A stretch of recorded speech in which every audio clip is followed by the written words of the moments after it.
Friends, welcome to my channel. Hope so you all are fine. Today I have a question 6 into x factorial which is equal to 6 factorial. And we have to find x. So here we have 6 into x factorial which is equal to 6 factorial.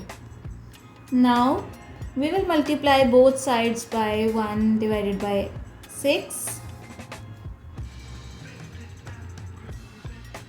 So 6 and 6 will be cancelled out and we have left here 1 into x factorial, which means we have x factorial which is equal to 6 factorial into 1 is 6 factorial, which can be written as 6 into 5 into 3 into 2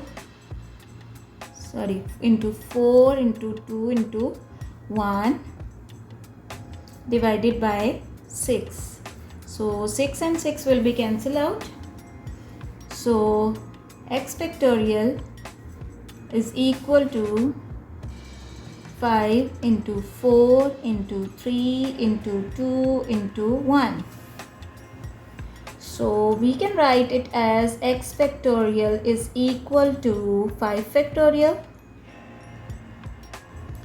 Now if we compare both sides, x factorial and 5 factorial, so from here we have x is equal to 5, which is our required answer. Hope so you will like my video. If you like my video, please subscribe to my channel. Thank you.